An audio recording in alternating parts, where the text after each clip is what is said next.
Welcome to Dead Souls Social Club.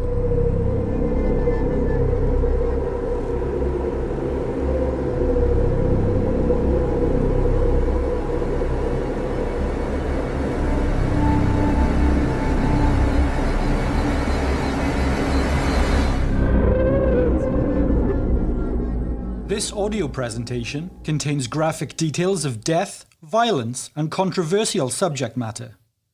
Listener discretion is strongly advised.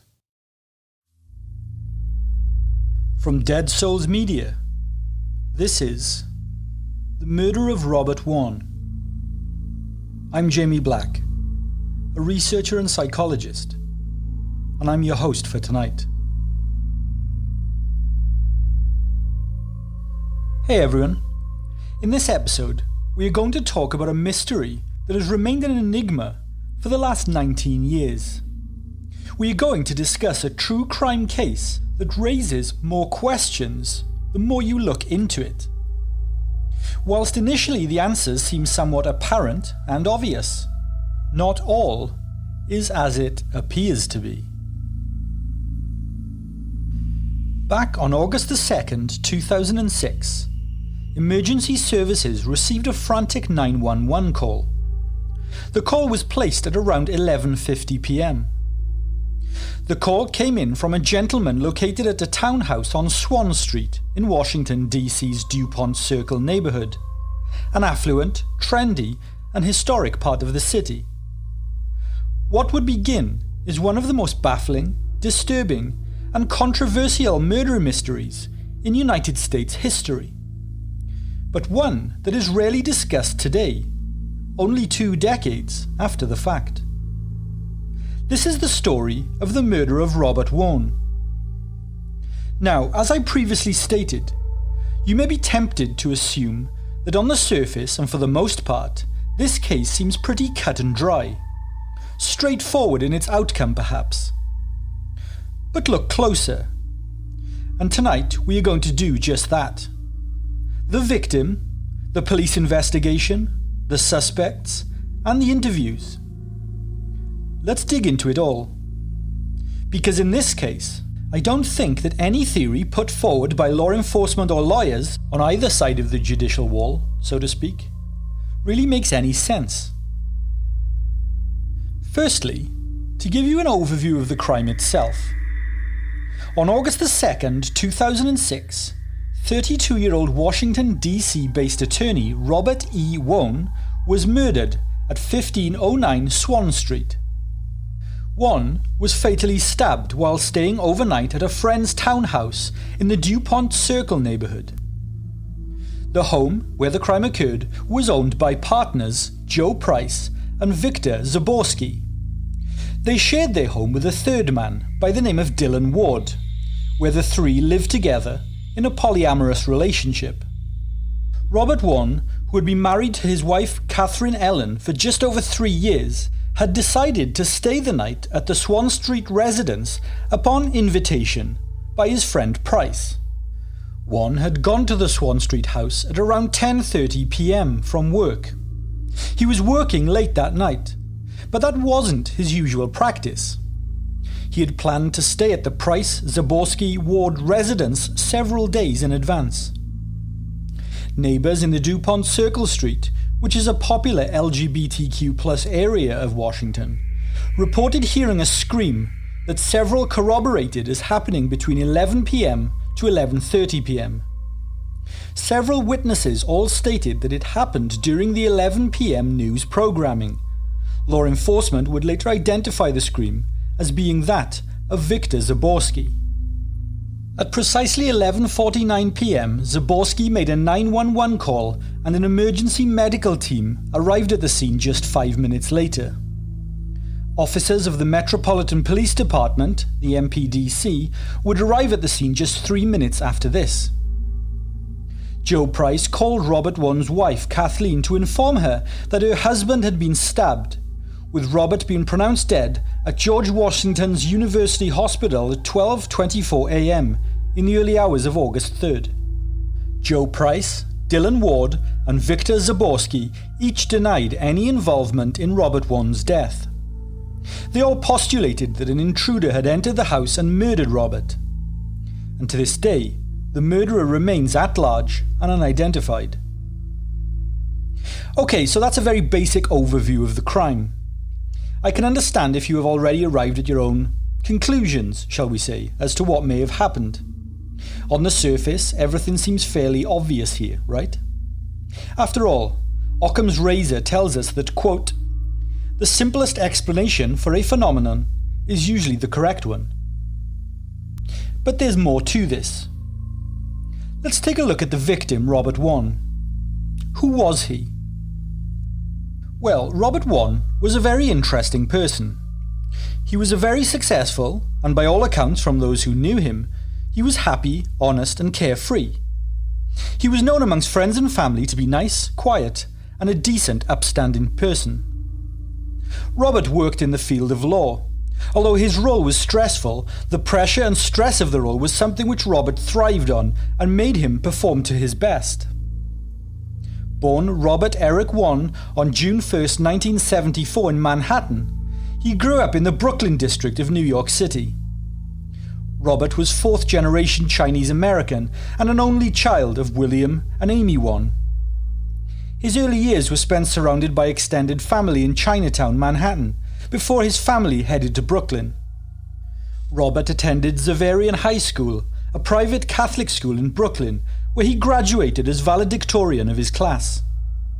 Following this, he attended the College of William and Mary in Williamsburg, Virginia, as a James Monroe Scholar. During his formative years, Robert would write essays about what it meant to be an Asian American in this day and age. Whilst Robert didn't speak any of the Chinese languages, he was extremely proud of his background and heritage. It was something that really meant a lot to him. Whilst at William and Mary College, Robert was studying public policy and civil rights, and these were subjects that Robert took very seriously. He was the kind of guy to go on marches, protests, and to fight for civil liberties within the United States. His friend group reflected this, and his strong felt views and values, with close friends from multiple ethnic, religious, and sexuality-based backgrounds. Whilst Robert considered himself a heterosexual Chinese-American male, he held no prejudices and was known to be extremely open-minded and accepting of others. Whilst attending William and Mary College, Robert met Joseph Price, who was then a senior student. This was during the 1992-93 academic year. Wone and Price would share several activities together, and thus would become fast friends. They were each members of the Golden Key Honor Society, and also took part in the Student Government Leadership Program. Robert was also elected to the Omicron Delta Kappa Mortar Board, an elected board of a college fraternity. They were also both members of a secret society called, quote-unquote, 13. Whilst this sounds fairly dark and nefarious, it was actually quite the opposite.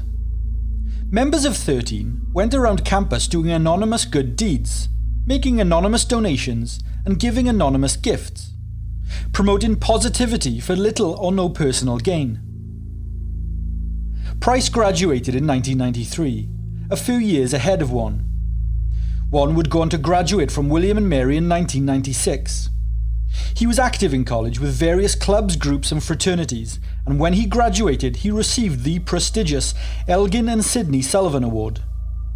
Robert then continued on to receive a degree with honours from the University of Pennsylvania Law School in 1999.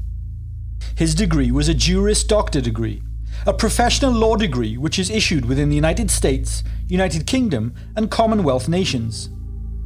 Whilst at the University of Pennsylvania, Robert served as the editor of the school's law journal. And shortly after graduating, Robert went on to pass the state bar exam in New York City. Robert would subsequently serve as Federal District Court law clerk to Judge Raymond A. Jackson for the Eastern District of Virginia. He later began his law career by working in the field of commercial real estate law as an attorney with the Washington, D.C.-based law firm Covington and Burling, a role he would practice for a period of 6 years. Covington and Burling is a really prestigious law firm. It was while working here that Robert met and became good friends with Eric H. Holder, future Attorney General of the United States. Robert was drawn to work at Covington and Burling in part because of the opportunity he would have to promote pro bono legal services to those in need. As part of his public service responsibilities with the company, he also served as general counsel for the Organization of Chinese Americans, or the OCA. Robert was 2 years into his career in 2002 when he attended a conference in Chicago, Illinois. And it was at that conference where he would meet his future wife. She also worked in law and was based out of Chicago. They began a long-distance relationship, and they then married a year later in June 2003. Robert married Catherine Ellen Yu on June 7th in a Catholic ceremony. The couple would set up home in Fairfax County, Virginia. Robert Wone, as he had been throughout high school and his college years, was very active within the Asian American community in New York. He was also active in Washington, Philadelphia, and the greater Eastern Coast area. He supported organizations such as the Museum of Chinese in America and also the aforementioned OCA. Around 2 months before his untimely death, Robert left Covington and Burling and was hired with the Washington-based organization Radio Free Asia on June 30th, 2006. Radio Free Asia, for clarity, is a non-profit news service that publishes online news, information, commentary and broadcast radio programs for its audiences across Asia. The service ensures robust and factual independent reporting with a mission to, quote, always provide accurate and uncensored reporting to countries in Asia that have poor media environments and limited protections for speech and press freedoms. At Radio Free Asia, Robert worked as general legal counsel for the organization. At the time of his death, Robert had just achieved the elected position of president of the Asian Pacific American Bar Association, a position that he had not yet begun to serve on when he died. This is Robert's background, which leads us onto the night of the crime. August 2nd, 2006. On that evening, Robert was working late. He hadn't long been working in his job at Radio Free Asia. He wanted to work later that night as an opportunity to meet the night shift staff. Robert was keen to introduce himself to them and get to know them. In addition to this, his wife Catherine had an early start the following day, so Robert didn't want to be arriving home late after a long subway commute and disturb her. With this in mind, he spoke to Joe Price, an old friend, and arranged to stay at his place for the night. They hadn't seen each other for a while, so it would be a great opportunity to catch up, they thought. The two men had arranged this around about a week before. It was ideal, Robert thought, as his friend Joe lived less than 10 minutes away from the offices of Radio Free Asia. You'll recall that Robert and Joe had met back in college, and they had remained close friends over the years since. They regularly hung out, although hadn't seen each other in quite a while at this point. Robert and Joe celebrated birthdays and other big occasions together, and Robert had been to Joe Price's house many times, although had never stayed the night. But Robert was comfortable there, and he was also comfortable around Joe's partners, Victor and Dylan. Robert's wife, Catherine, also knew Joe very well, and she was more than happy that Robert had a place to crash so close to his office. Anyway, this ménage à trois situation with Victor, Joe and Dylan, well, as it transpired, the three men had quite kinky and extreme sexual tastes, shall we say. Think gimp masks, leather, whips, chains, dildos and all that kind of stuff. Dylan was very much a dom, whilst Joe was a sub, if you know what I mean. Now, to be clear, Robert was not involved in any of these interests of theirs. Robert was completely heterosexual. He was simply old friends with Joe and needed a place to stay. The reason I raise the sexual tastes and proclivities of these men will become important later, but for now, I'll just put a pin in this. The house that Joe, Dylan and Victor lived in was a stunning piece of architecture and property. It was worth over $1 million back then in 2006. It's likely almost 3 times that in value now. As I stated, it was a historic townhouse, 3 stories, an island kitchen, spacious living room on the first floor and another on the ground floor. On the second floor was a large master bedroom and an office, which also doubled as a guest room overlooking the street. There was a second bedroom on the second floor too. Additionally, there was another bedroom on the third floor. Beneath the house, there was also a separate basement apartment that the three would rent out to a female friend of theirs named Sarah. Robert arrived at the house shortly after 10:30 p.m. When he arrived, he greeted Joe and Dylan and had a glass of water with them in the kitchen. Victor was already in bed on the third floor at this point. Robert, Joe and Dylan spent a short while chatting, but Robert was keen to take a shower and get into bed. He had had a long day and was pretty tired. Robert was assigned Joseph's office on the second floor to sleep in, which, as I said, doubled as a guest bedroom and had a pull-out sofa bed. Dylan also had a bedroom on the second floor situated across the hall from the guest bedroom Robert was staying in. Victor and Joe slept in the bedroom directly above. What happened next is where things become slightly muddied. Joseph and Victor would tell law enforcement that they were in bed shortly after saying goodnight to Robert, and they were on the verge of drifting off to sleep when they heard the door chime. There wasn't an alarm on the house, but every time the front door would open, a chime would ring out throughout the house. The two men assumed that it was their friend Sarah who was renting the basement flat coming home, so they didn't give the chime a second thought. But shortly after that chime, Joe and Victor stated that they heard 3 grunts. They thought this sounded strange, so they decided to get up and check out what was going on. So the couple headed down to the second floor, from their bedroom on the third. Robert's bedroom would have been to the right at the bottom of the stairs. The door to his room was wide open, they said. Robert was in there, lying on his back facing straight up on the bed. He had been stabbed multiple times. They could tell right away that he was dead.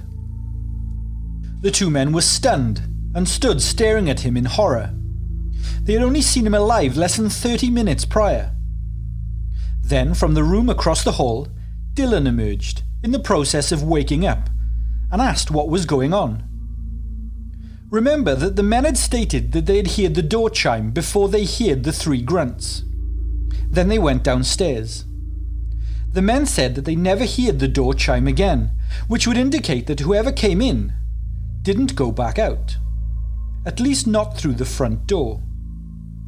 They also told police that they didn't hear footsteps at any point.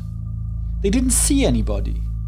And they didn't witness anything happening at all. Then Victor immediately called the police. Here is his 911 call.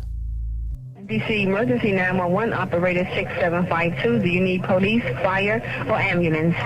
Immediately. We need an ambulance. What's wrong, ma'am? We had someone name us in our house, evidently, and they stabbed somebody. Okay, somebody's inside the house now? I don't know. We heard. Are they bleeding? You see someone Yes. bleeding? Someone is bleeding in our house. Okay, where's they bleeding from? I think in the stomach. In the stomach? Is he conscious? Calm down for me. I'm going to send some help, okay? Female or male? It's a male. He's a friend of ours. He's spending the night with us. Okay, and who was the person that stabbed him? Do you know? Is he conscious? We need an ambulance. Ma'am, listen to No, me. he's not conscious. He's not conscious at all. No. We need someone right now. Is he breathing? Listen to me. Calm down. I'm going to help you, okay? Is he breathing? I'm upstairs, and he's downstairs. I don't know. Okay, who's downstairs with him? My partner is downstairs with him right now. He told me to go upstairs and call the police immediately. Okay, who's the person that stabbed him? I don't know. We think it's somebody with an intruder in the house. We heard the chime at the door. The person that stabbed him, is he still in the home? I don't know. Apply pressure to that area. If he was wherever he was stabbed at on his body, and then you take a towel downstairs while you're waiting for the paramedics to arrive, and just apply pressure. My partner's holding Okay, holding it on it. The person had one of our knives. The person that stabbed him ran out the door with a knife? I think. This call was made at 11:49 p.m, with emergency services arriving about 5 minutes later. And this is when things start to get weird. When the two paramedics arrived, they entered the house and asked who needed the help. The paramedics later commented that Joe, Victor and Dylan were all acting extremely suspicious and kind of cagey. The three men would barely speak to the paramedics. The emergency medical staff would also say that as soon as they set foot inside the house, they knew straight away that something was off about the whole scene. The hairs on the back of their necks stood up. They knew something very disturbing had just happened there. Joe Price was the only person in the room where Robert's body was situated. When the paramedics arrived, he had his back turned to them the whole time when they were there. Joe stepped away from Robert's body when the medical team entered the room, but still kept his back to them the entire time. The medics had never experienced anything like this before, and both men were extremely experienced at their jobs, one being a 10-year employee and the other being a 15-year employee within the service. By this point, everybody was acting weird, and in a quote from one of the paramedics, the three men were behaving in a, quote, disturbing manner. The paramedics were so on edge when they were trying to treat Robert that they commented that they were afraid to take their eyes off the men in case one of them would attack them. The paramedics were eerily terrified. To add further bizarre elements to the scene, the paramedics commented that it was clear that the three men had all just freshly showered. Their hair was still wet and slicked back. They were each wearing bathrobes, and one was holding a wet towel. The first thing the paramedics noticed was the injuries to Robert. There were 3 large holes in his chest, they later commented in witness statements they gave to law enforcement. Now, the room was decorated entirely white. White painted walls and bookshelves, white bed sheets, and white furniture. But there was also no blood. There was no blood on Robert's body, and there was no blood anywhere else in the bedroom. There was no blood on the white bed either. There were 3 wounds to Robert's chest, but there was no blood coming from the wounds.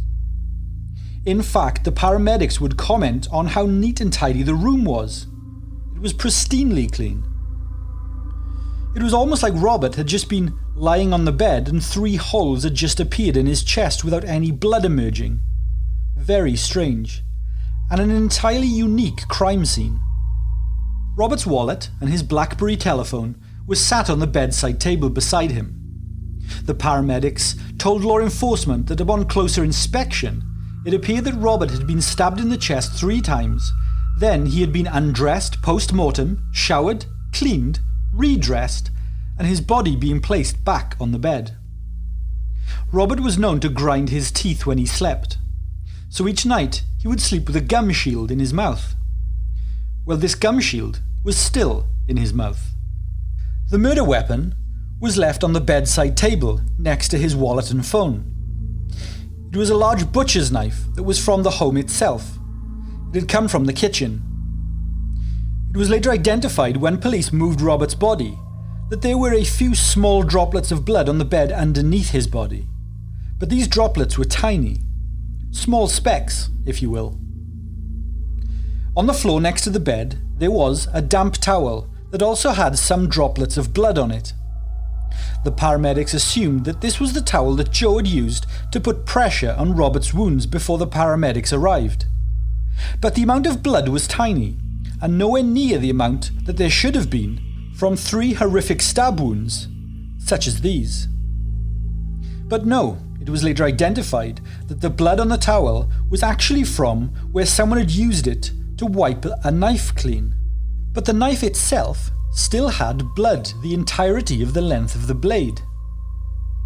Something else that was noted as being strange was that the 3 wounds inflicted on Robert were measured as being roughly 4 inches deep.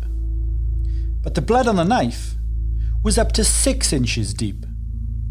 So by all accounts it appeared that the knife next to Robert's body was too long to have been used in the stabbing of Robert. The knife was later found to contain fibres from the towel that was found next to the bed, which confirmed that it had been used to wipe the knife. Although, if it had wiped the knife, why was there still blood all over the knife blade? Robert was wearing a t-shirt at the time of his death. The t-shirt had holes in it that were consistent with the stab wounds to Robert's chest beneath it. So the assumption would be that Robert was wearing the t-shirt when he was stabbed. But, and this is a pretty big but, there was no blood on the t-shirt. There was also no fibres from the t-shirt found on the knife. It seemed as though the knife on the bedside table wasn't actually the murder weapon, and that it was just made to look like it was the murder weapon. So before I get deeper into the men who were in that house, their backgrounds, and what they say happened in their police interviews, so let me get into exactly what happened to Robert Wone, because it is traumatic. So as I stated, there were 3 stab wounds to Robert's chest. The medical examiner would say that the wounds were perfect, almost as if Robert did not try to fight off his attacker. There was no tearing of the wounds or defense wounds on his arms or hands. Each of the knife wounds were directed from the exact same angle too, each of them slicing through significant blood vessels, organs and arteries. Blood should have been pumping from those wounds. With the added adrenaline going through Robert's body, as would happen during an attack, there should have been pints of blood all over his body, the bed, the walls and the floor. So the scene was very, very strange. None of the knife wounds would have killed Robert instantly. He would have bled out slowly in order to die from them. Robert would have been alive for a considerable amount of time after he had been stabbed. But there were no signs of that happening. The medical examiner knew Robert would have been alive after he had been stabbed because there was blood found in his intestines, thus his heart was still pumping post-stabbing.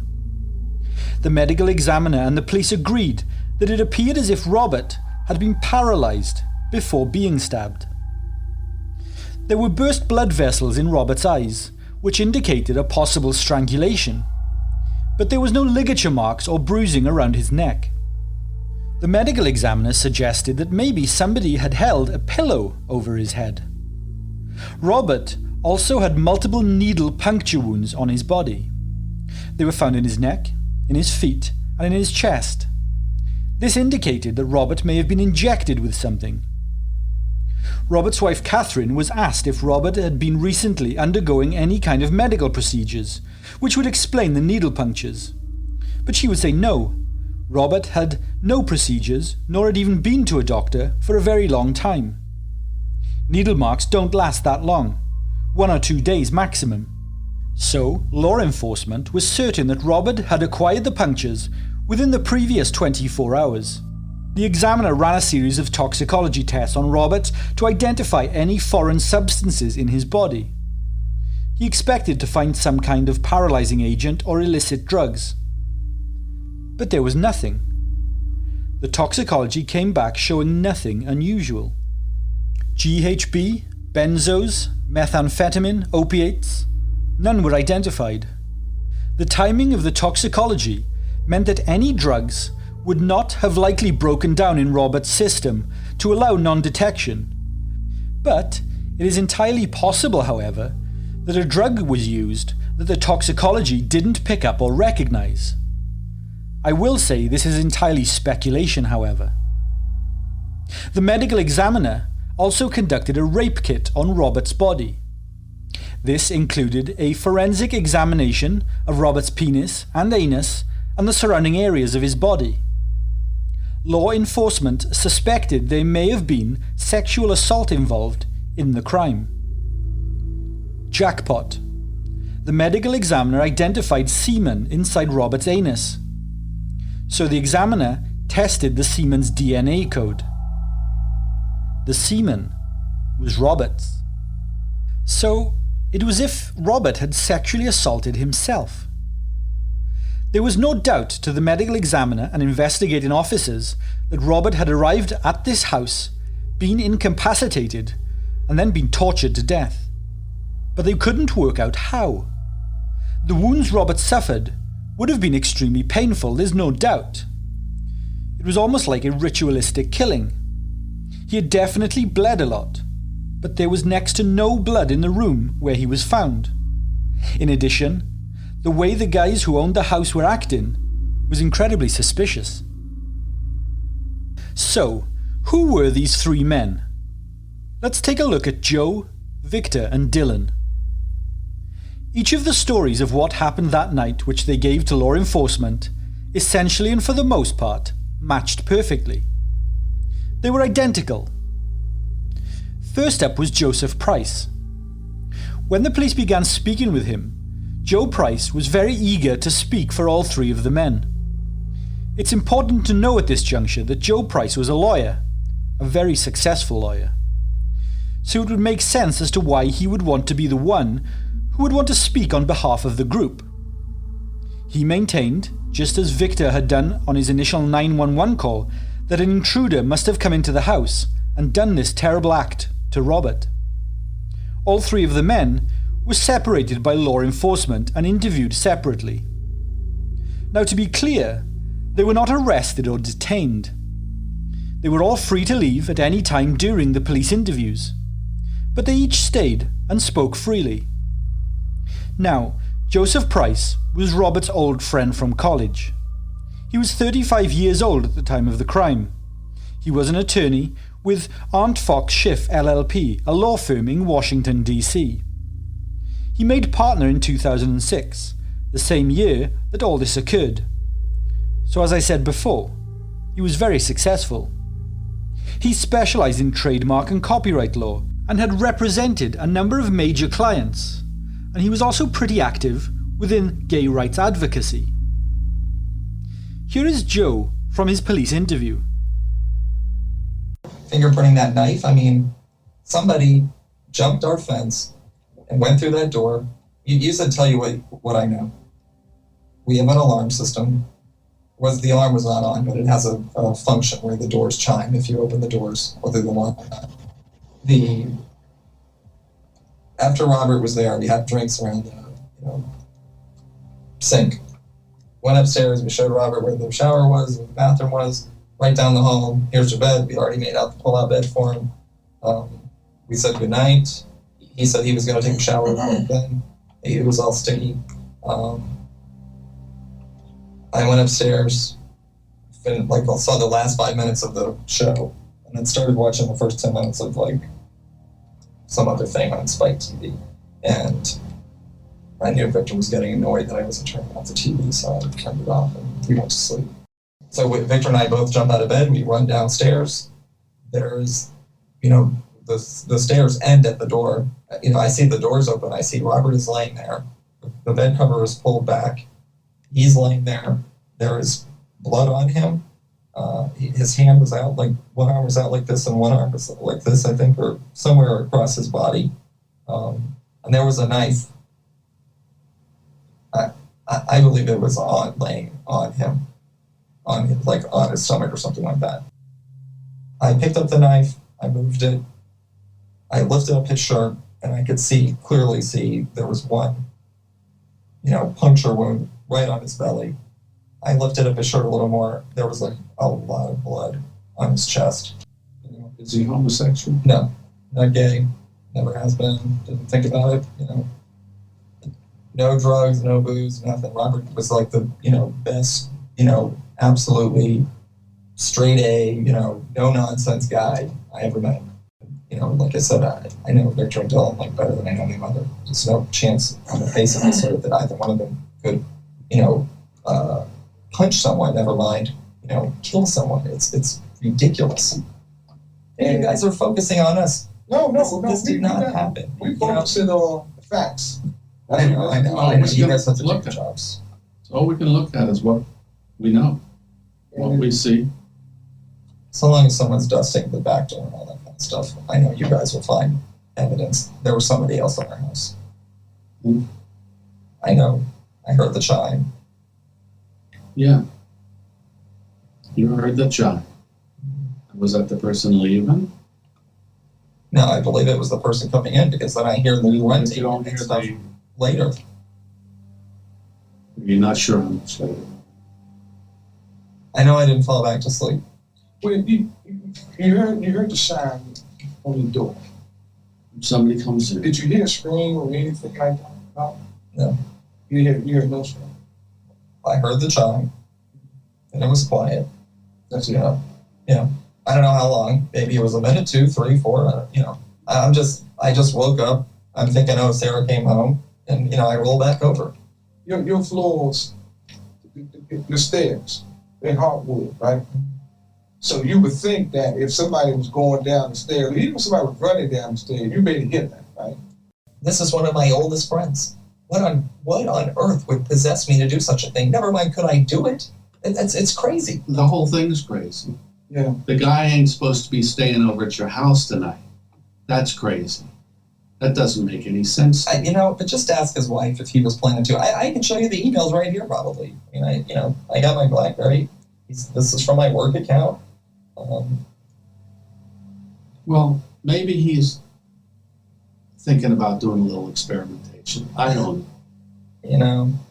Why not? If that were Why true, not? I would tell you guys. Why would you? Because Why? Because why not tell you? I mean, my God, I want you to find who did this. So what I'm asking you is, where'd this guy go? I believe he ran out of the house. Between the grunting and you running down the stairs, which happened like, Yeah. wow, Yes. that's fast. I agree with you. Look, it's a crazy. I mean, why wasn't the back door wide open? Why wasn't the gate wide open? Why didn't he go out the front door? Yeah, but you would think that you would run into this guy, or you would see this guy running. Yeah, maybe. Because you said seconds. I mean, it really was. Not minutes, seconds. I think And that's you didn't right. hear anybody running down the stairs or anything. I did. So what makes you think it's a burglary if you didn't hear anybody running? It's he knows in his heart. Couldn't be Victor, and it couldn't be Dylan. I know it's Couldn't be you guys don't know it's from Adam, so who knows? We could all be crazy as lunch, but all I can tell you is it wasn't one of them. It wasn't me. We have no reason on earth to do this. I mean, I know Robert's whole family. I mean, I got 3 homosexuals in a house, Mhm. and I got 1 straight guy. What's he doing over there? What is he doing over there? I think we're all drinking wine. You know what's going to happen tonight? You're coming to Jesus tonight. That's what's going on. that's fascinating and insulting and offensive. Here we go. and That's why you're making me say it. But you know what? That's not what happened. You don't Robert's know? happily married. I do know that. Then why is she Well, but Dylan's not happily married, is he? Yeah, he is. Oh, to you. Yes. Yeah. Okay. Yeah. Yeah. And that's why you're upstairs with Victor. Yeah. And he's downstairs with Robert. He wasn't real, He man. wasn't down there with Robert. Yeah. Okay. Oh, come on. You guys You don't know what you're talking about. I do know. No, you don't, because you're upstairs and you can't sing. I You can't. wanna, but you don't know. That's just not even possible. We didn't do it. I found Robert laying on my couch. It is as bizarre to me as if I found a hippo in my house. It is absolutely unbelievable. As you could hear from Joe's statement, he says that him and Victor were falling asleep. They heard the door chime, then they heard some grunts. They went down the stairs to investigate, and then they found Robert. He said that he found the knife on Robert's chest, picked it up, accidentally getting his own fingerprints on it, then left it on the bedside table. He would later change this version of events, however. He later said that he pulled the knife out of Robert's chest and then left it on the bedside table. If you were in Joe's position here, do you think that you would remember the difference between picking up a knife off someone's chest and pulling a knife out of someone's chest? I appreciate shock and trauma could play a part here. Anyway, we then hear Joe say that he raised Robert's t-shirt to look at his wounds, and at this point he saw Dylan come out from his bedroom at the end of the hallway. So another pause for thought here. Joe and Victor, who were both upstairs, had heard the chime and grunts and come down to investigate, thus finding Robert. But Dylan, who was much, much closer, didn't come out of his bedroom to see what was going on. Strange? I'll let you guys decide that one. Joseph said that he got a towel and applied pressure to Robert's wounds. As I mentioned, this didn't match the blood that was found on the towel. Joe also said the front door was locked, but the back door had been left unlocked. So this could be how the mystery intruder got in. Joe was pretty insistent that the police dust for prints on the back door just seconds before he reaffirmed that he felt the intruder came in the front door. They heard the front door chime as it opened, remember? Strange again, no? Joe added that there was zero chance that Dylan and Victor would ever hurt anyone. During Joe's interview, he seemed very concerned about Dylan. He asked to see him several times and asked if he had been let out. He was noticeably less concerned with his partner Victor, however. Now, Victor Zaborski was Joseph's life partner. They had been together for over a decade by this point. Victor worked in marketing. He was a senior level marketing executive. Again, he was hugely successful in his career. He supposedly worked on the now famous United States Got Milk campaign that was created by Goodby, Silverstein and Partners in the 90s, and I think still runs today. It certainly did back in February when I was last over in the States. Anyway, here is Victor Zaborski's interview. So, what you're basically telling me, and we went over this earlier, is somebody came in your house. What you believe somebody came in your house, yes, through your back door. Well, first of all, over your fence, over your high fence. How high is that? 8 feet? Higher? Probably 9 foot. Okay, 9 foot wood fence in the back. In through your back door, took a knife out of your butcher's block off the counter in your kitchen, went up to the second floor and stabbed Robert and left the knife there, then left without taking anything, without anybody seeing anyone. That's what I think happened. I think it was probably they were coming in to rob us, and why didn't they take anything then if they were coming in to rob you? Why didn't they go to that first bedroom? and I don't know. Let me ask you this. Did Dylan kill Robert? No. How do you know that? I know Dylan. He's not a violent person. He's one of the nicest, sweetest people I've ever met. Did you kill him? Yeah. You didn't kill him? No, I did not kill him. No reason to? No reason to kill him. What about Paul? Joe. I'm sorry, what about Joseph? Absolutely not. He was with me. That's quite a mystery we got working here. This is a good one. I mean, 4 guys in the house, 1 guy ends up dead, the other 3, I'm saying I didn't do it, and the other person didn't do it.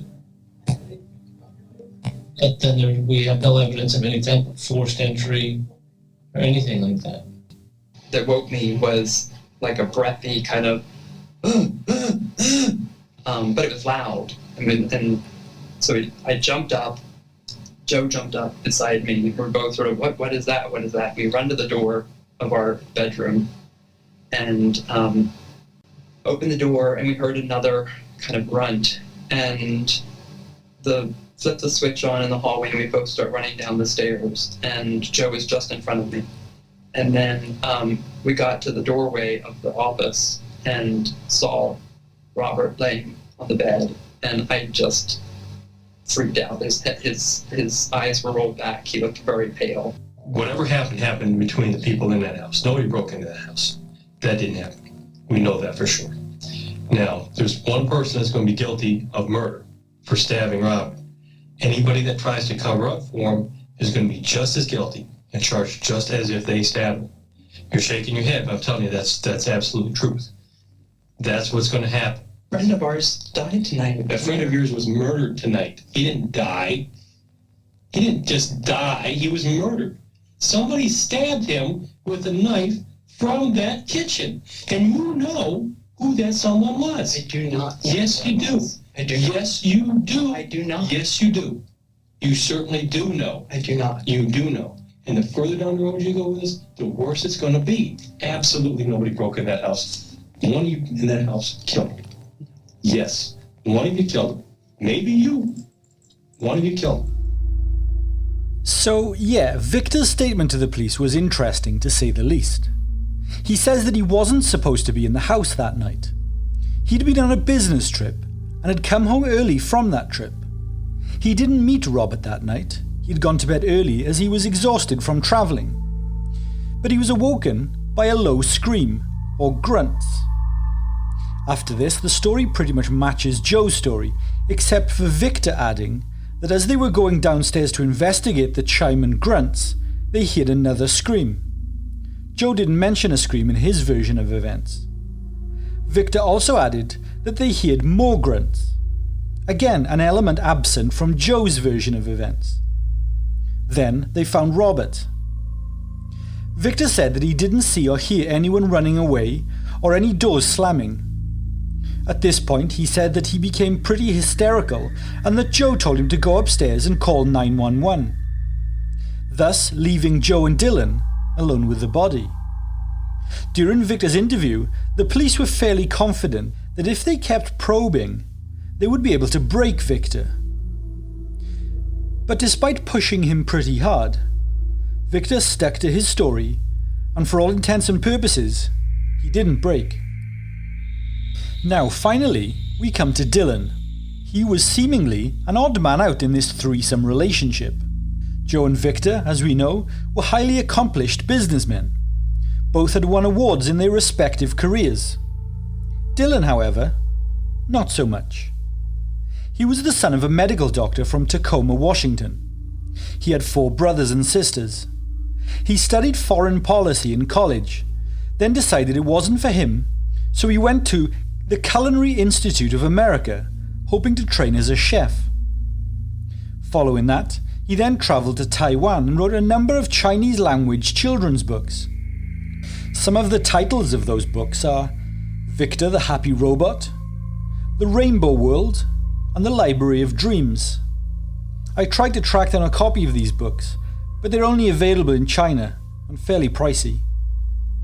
Anyway, after this stint in Taiwan, Dylan then moved to Washington, D.C., rented the basement apartment from Joe and Victor before moving upstairs and entering into a relationship with the 2 men. At this point in 2006, Dylan was working as a massage therapist. So here's Dylan's police interview. Sergeant Wagner, supervisor here. This is Detective Norris. We're all in the squad working on this matter. It's trouble. What's that? Very trouble. I have to be honest and fair with you. I don't believe we'll get the truth here. Everyone keeps telling me that. I don't know why. Well, big part. One or more of you 3. Sadness. I don't believe that. I really can't believe that. If it's one of the other guys, I will be completely shocked. This guy's perfectly straight, and he's gonna leave his wife for the night and come over to y'all's house. Because He's not perfectly straight. That's not something a straight guy would do. He was working late. He was probably taking the metro, and he didn't want to go all the way back up to the top. If there's some reason that it happened or whatever like that, and you know, maybe one of the other guys did it and you're in on this. I'm not in on anything. I was in bed. As far as I know, they were in bed too. Now, what do you think should happen to, if it is one of your friends, what do you think should happen? Well, there should be a trial. I mean, there has to be an investigation and a trial to figure out what happened. Okay. I just find it hard to believe that this guy, Ron, who never done this before, all of a sudden comes over to your house, sleeps over your house, and the night that he decides to sleep over your house, there's a burglary that comes in there and kills Ron. Dylan would say that while he was in his room across the hall, he heard Robert take a shower, go into his room, and heard the latch lock on Robert's door. So Robert's door was locked, according to Dylan. Then he said he fell asleep. He then awoke to the sound of some commotion outside his room in the hall, and subsequently opened the door to see the scene in front of him. Dylan was questioned extensively, but for the most part, he would remain fairly silent throughout. As you can imagine, the police were suspicious of Dylan the most. So much so that they submitted him to a polygraph test. Amongst the questions Dylan was asked during the lie detection test were, quote, "Did you kill Robert?" and "Do you know who killed Robert?" Dylan failed the polygraph overall, and a particular spike in lying was detected in relation to both of these questions.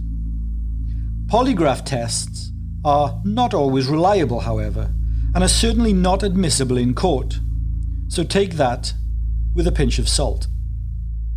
So far, everything is pretty nonsensical. The police also spoke with a next-door neighbour on the night of the initial investigation. The next-door neighbour was in bed watching television in their room that shared a wall with Robert's bedroom. The neighbour stated that sometime between 11 and 11:30 p.m. they heard a scream coming from the room next door. You'll recall the 911 call wasn't made until 11:49 p.m, so the timeline is starting to fall apart here. The police also spoke to Sarah, the tenant who lived in the basement apartment, but she told police that she had been out all night that night, so the chime from the front door couldn't have been her. Police examined every single entry point to the house. The front entrance, the rear entrance, the rooftop, and an entrance that led directly into the basement apartment.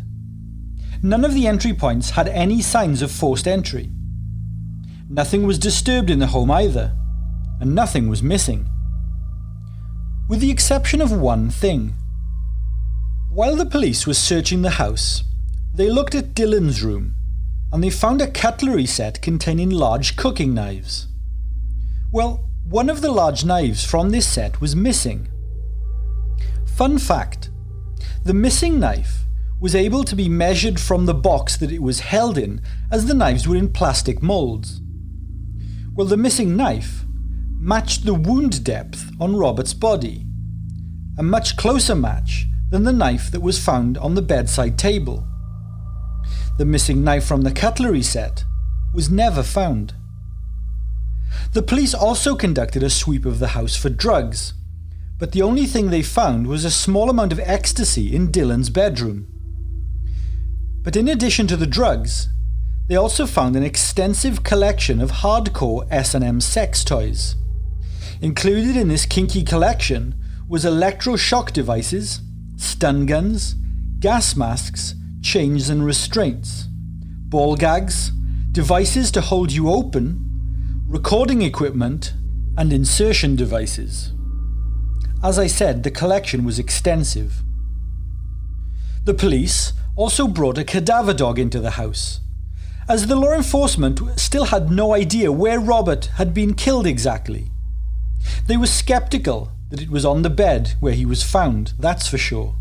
It just didn't seem like it could have happened in the room that he was staying in, but seemingly nowhere else in the house either. The cadaver dog led to two particular locations. Two locations that the dog identified were linked to the smell of blood and death. It led to the lint trap of the washing machine. It also led to a drain in the back garden. The police dug up the drain. There was nothing. There was a hose nearby that looked like it had been used recently, the police investigators speculated. Now the police also conducted an in-depth luminol search of the house to try and find any blood spots. The police would spray the entire place down with luminol and utilised multiple UV lights to try and identify blood, and again, no positive results came back. But, and this is another fairly big but, the luminol they used wasn't exactly luminol.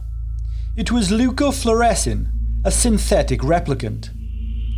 A luminol similar substance, but unlike luminol, you could only use the leucofluorescin on flat surfaces, horizontal surfaces. But the police used it incorrectly.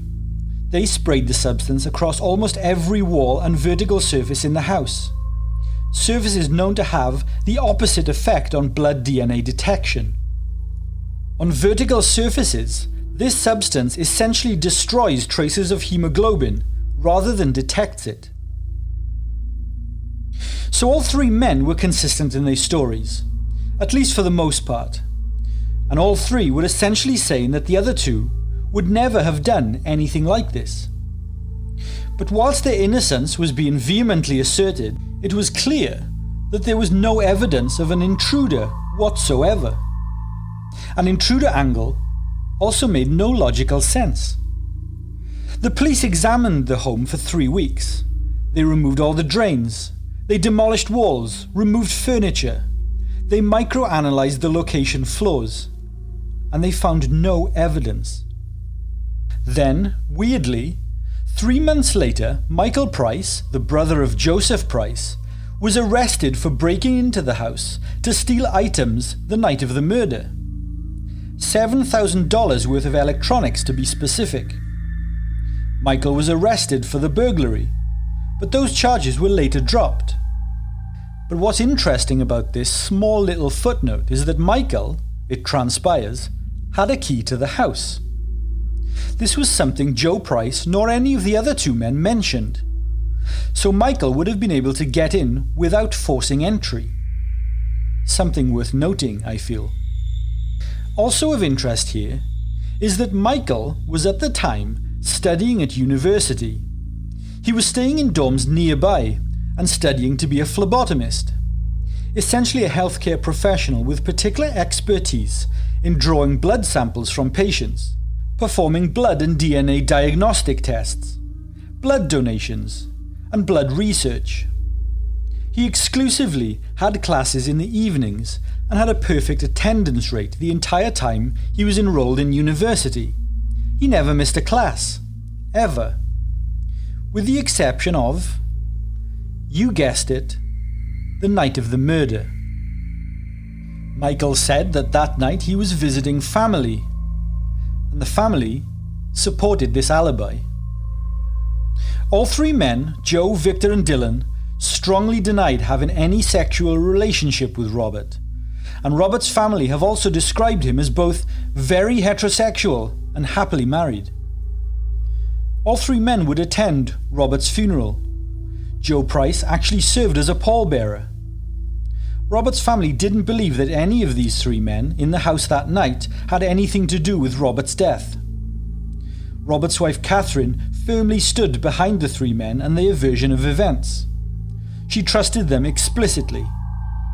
In the months that followed, all 3 men moved to Florida, Miami-Dade County to be specific. It seemed like they were trying to put it all behind them. That was until autumn 2008. Dylan Ward was charged. The following month, Joe and Victor were also charged. Over 2 years had passed since the murder, but even then only conspiracy, obstruction of justice, and crime scene tampering charges were brought against the Swan Street triple. On May 17, 2010, a Washington, D.C. Superior Court trial got underway, and all 3 defendants were ultimately all acquitted in that bench trial on those pending charges. If you look through the affidavit, which is public record, it doesn't actually indicate who murdered Robert Wone, or even that the 3 men in particular were part of it. It simply accuses them of manipulating the crime scene, delaying calling the police, and that they were lying when investigators questioned them. I'll post a link in the episode description to the affidavit to save you a job searching for it. The trial, which started on June 2010, would last a week. It was a trial by judge, not a jury trial.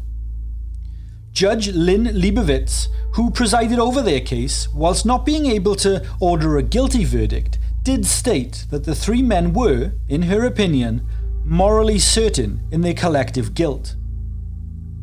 The family of Robert Wone have shifted their opinions of the 3 men in the years since the murder, and now absolutely suspect that the men had something to do with Robert's death.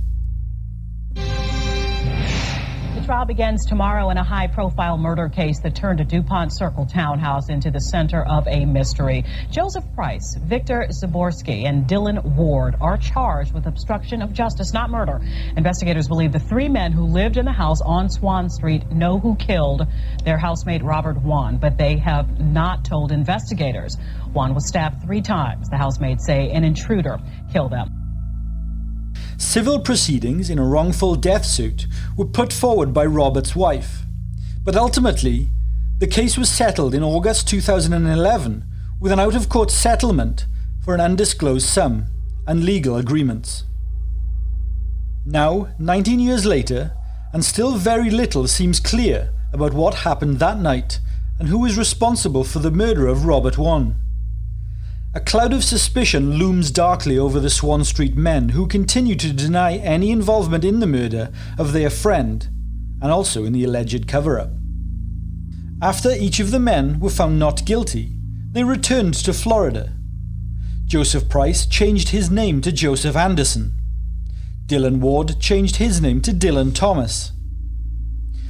Joseph left his law firm and got a job with an immigrant advocacy group in Miami. Dylan became a Pilates instructor. Victor didn't change his name and continued working for the same marketing company that he had done before, where he remains today. Dylan would later end his relationship with Joe and Victor and has since married someone else. Joseph and Victor have split up and went their separate ways. So that means that all 3 of the former defendants are now living their own separate lives happily ever after, and no one has faced punishment or justice for the murder of Robert Wone. What do you think happened that night? Leave a comment below if you were on YouTube, or fire me a DM on Instagram if you're listening on a podcast platform. Let's discuss this case. Finally, if you haven't already, head over to our Patreon and sign up to join our growing community of supporters there. For just $2, you can get access to additional and exclusive episodes, blog posts, and early access to merch and product releases. Plus, you'll be giving us a huge helping hand. The link to our Patreon is in the episode description. Thank you all so much for listening, and thank you all a massive amount to our Patreon supporters. We appreciate you more than we can explain. Good night, everyone. Thank you for taking the time to listen to our show tonight. Be sure to leave us a 5-star review on your chosen podcast platform and subscribe to our show so that you never miss an episode. Our shows aren't sponsored by any company or corporation, so any support you can give us goes a long way in supporting the work that we do. From all of us here at Dead Souls, sleep tight.